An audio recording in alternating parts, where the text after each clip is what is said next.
I flew into Xining, in what was once the Amdo region of ancient Tibet and is now central China. The city lies northeast of one of the world's natural wonders, the Himalayas. Before traveling 3,000 miles south through 6 countries, this is where the Mekong River begins.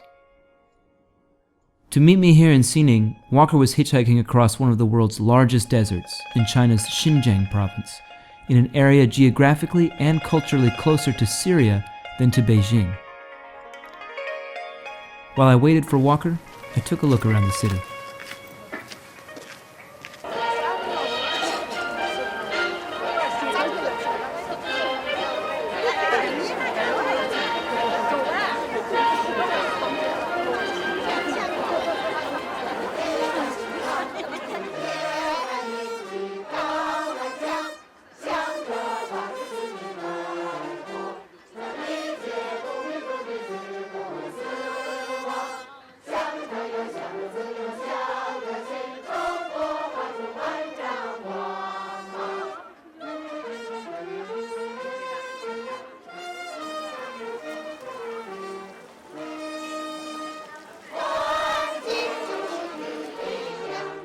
It was all so strange to me.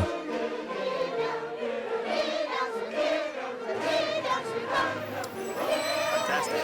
Pretty spicy. I think I was strange to them too.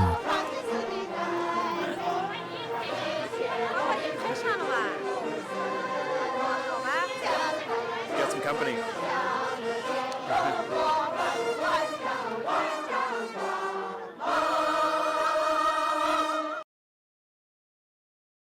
There are over 160 cities in China where the population surpasses 1 million people. Xining itself is actually quite small at just 2 million, and yet here the air is more polluted than in Beijing. At night, Xining fires up the electric grid, pulling power from hydroelectric dams. Every building glows like a Las Vegas hotel. The next morning I was told there was an American here looking for me.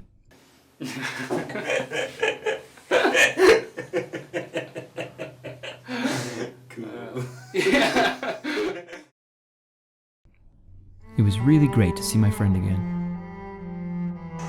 We boarded a bus for Yushu, a Tibetan village on our map near the headwaters. Okay, so we just go that way.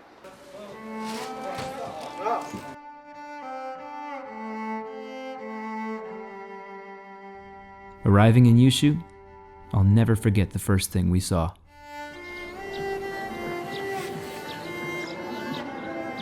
Jana Mani, Tibet's largest Mani stone wall.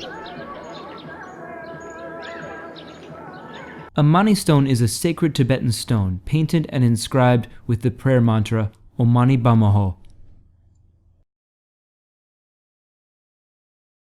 Tibetans repeat these words hundreds of times every day.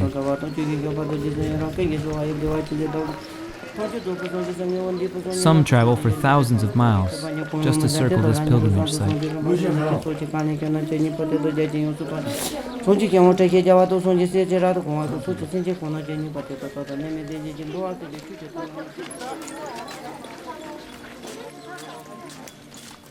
These alleyways that resonate with prayers are also home to poverty. Women selling yak butter and handmade clothing.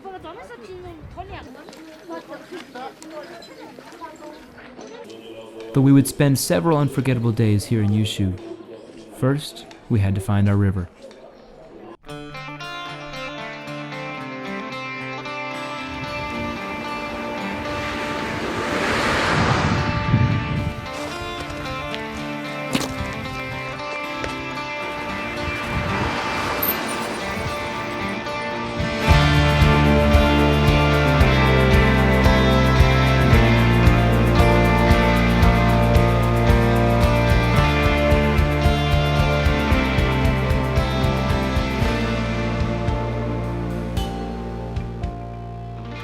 This is Atso. He loves to pull over and take lots of photos.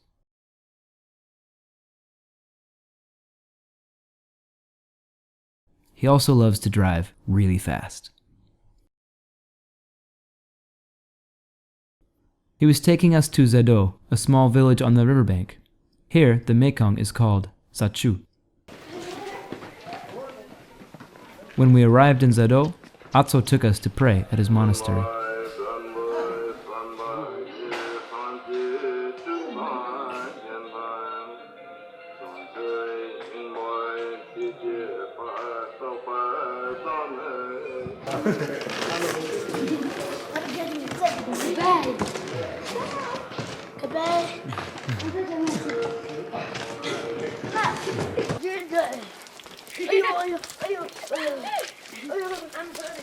This is Atso's home.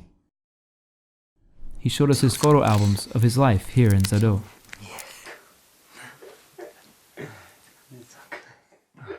Thank you. Yeah, thank you.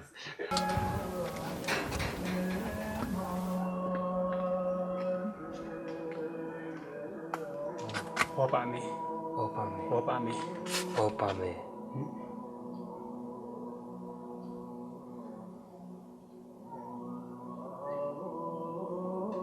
Then, he showed us the Zachu River.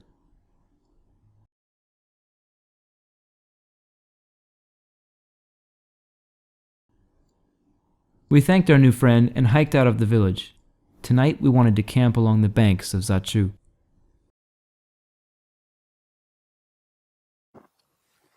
It's officially day 1 on the Mekong River, and we're going polar bearing.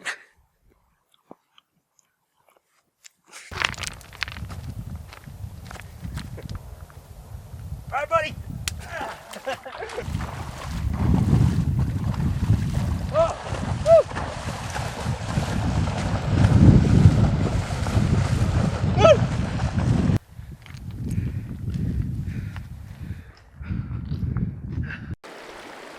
Tibet and the Greater Himalayas are the birthplace of Asia's largest rivers.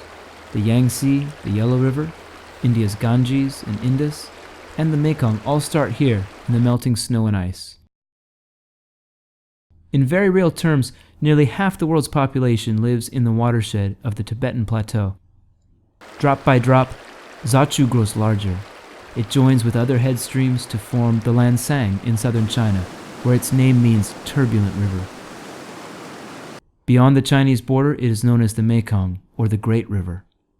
I was seeing the Mekong for the first time. Walker, on the other hand, had lived with this river for 2.5 years.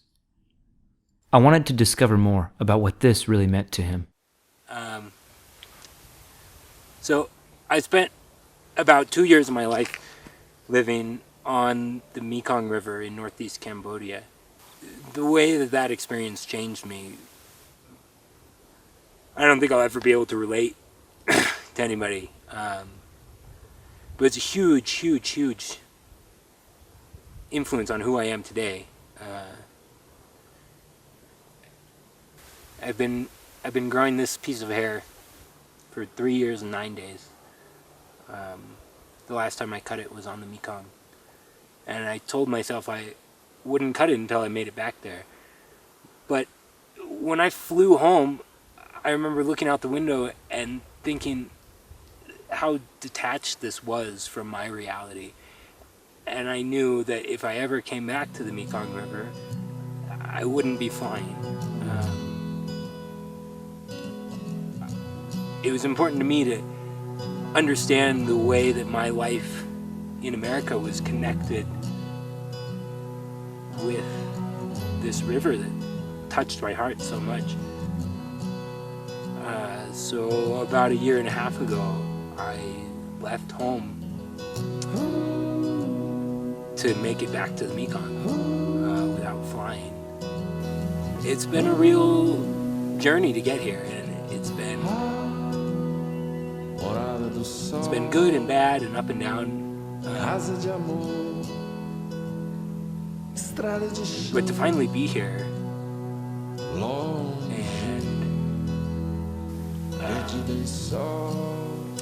when we caught a ride today, and we just came around a corner and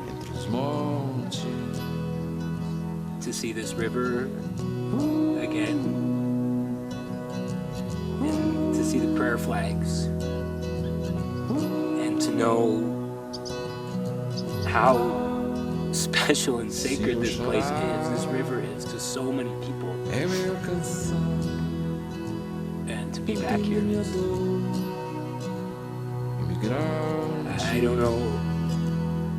I don't know if I'm at the end of a journey or the beginning of another journey, but it's been a pretty unforgettable day today.